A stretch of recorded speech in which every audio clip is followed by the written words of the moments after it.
Hello guys, welcome back to another video from Matted YouTube. Today I'm going to be doing something I've been planning on doing for a while, but today I just feel like now is the right time to do it. So if you enjoy this video and you enjoy my content, feel free to hit the subscribe button, and if you like the video, hit the like button. And if you really like what I do and you want to be notified every time I post a video, you can go ahead and turn on post notifications to always. Hope you enjoy the video.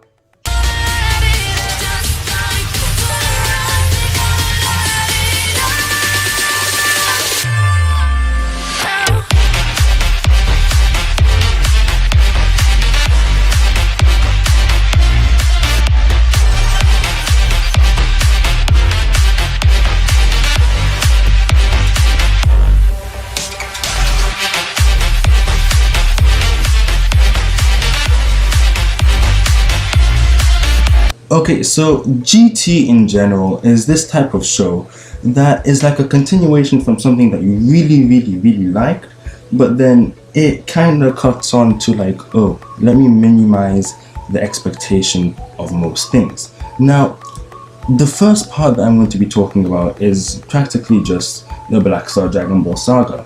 I'm going to be doing this in sagas: Black Star Dragon Ball Saga, the Baby Saga, unless I'm forgetting something, the 17 Saga, and then the Omega Shenron Saga. It becomes kind of boring at a point where it turns into like, oh, nice, start of adventure, makes sense, name is Dragon Ball Grand Tour, everything, it makes sense and it's completely fine.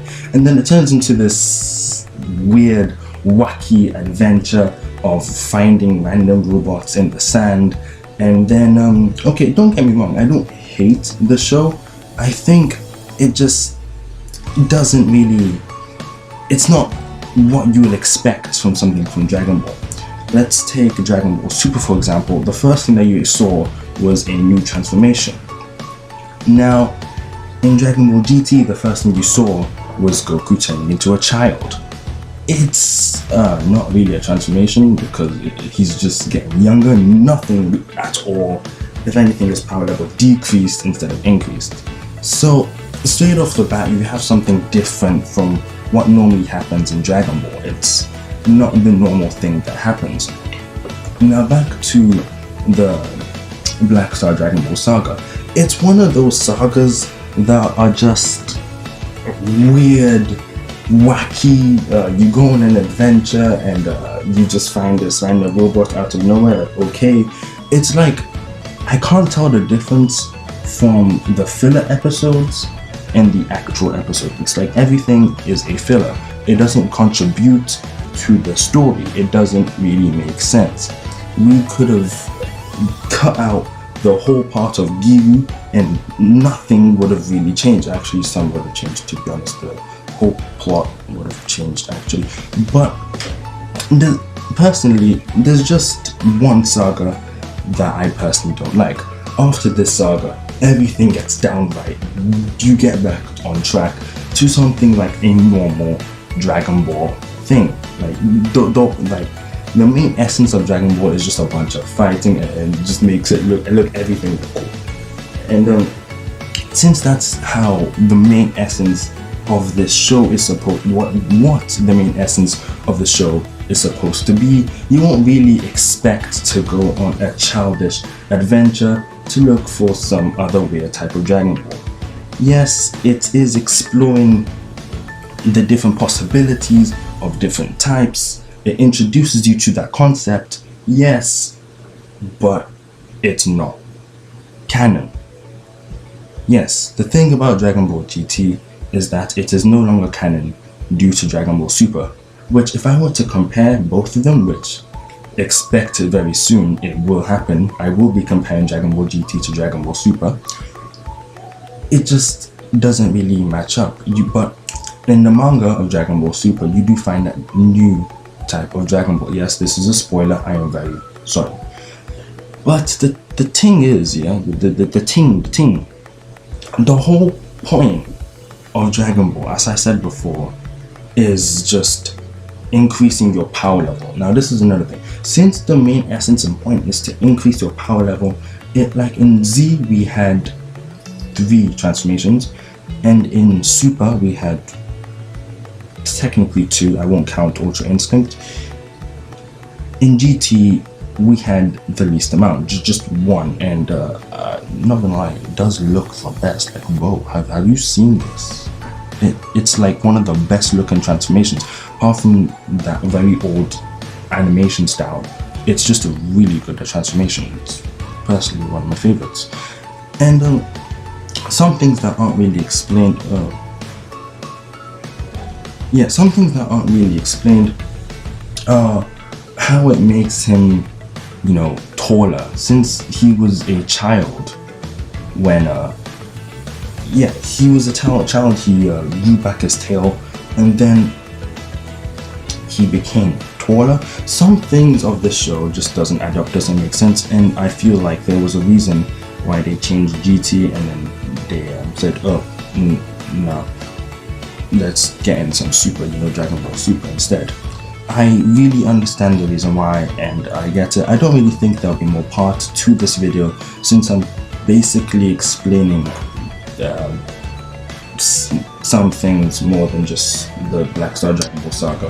But not gonna lie, there might actually be some more parts to this video. But the thing is, there's just really not a lot in the Black Star Dragon Ball Saga that really interests you. Like, I really wanted to skip the whole thing.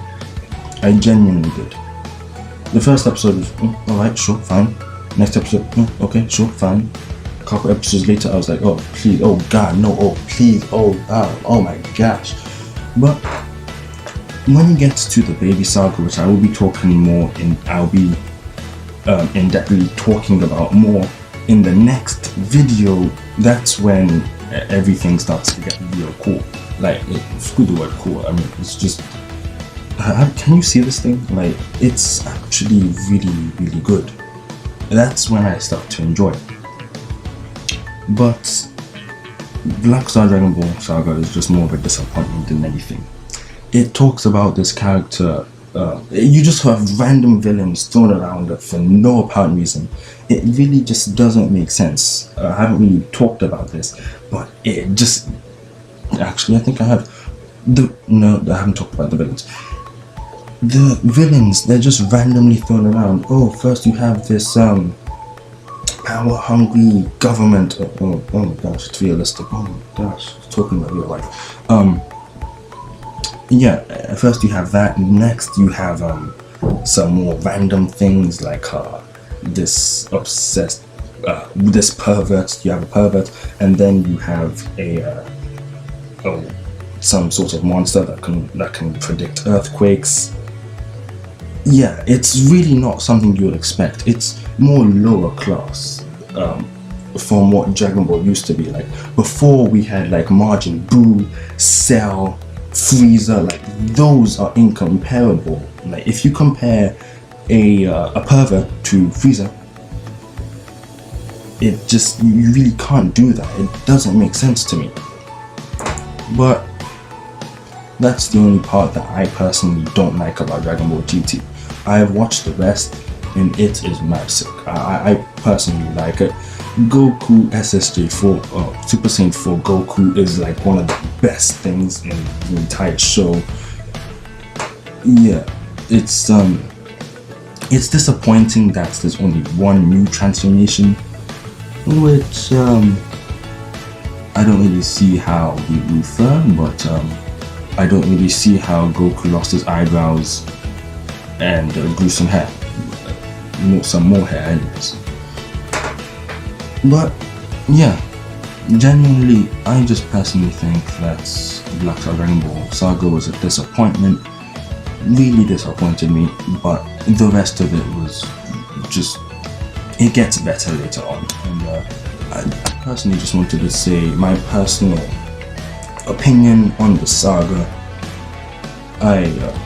This is just my personal opinion. If you have another personal opinion about the saga, and if you like it, not trying to discourage you or anything like that, it's just, I didn't really like the absolute weirdness of the Black Star Dragon Ball saga. And yeah, it's practically all I have to say. Apart from that, it just gets absolutely better, which I've said before, and I cannot stress this enough. It really does get better. It's just, as I can't stress this enough either.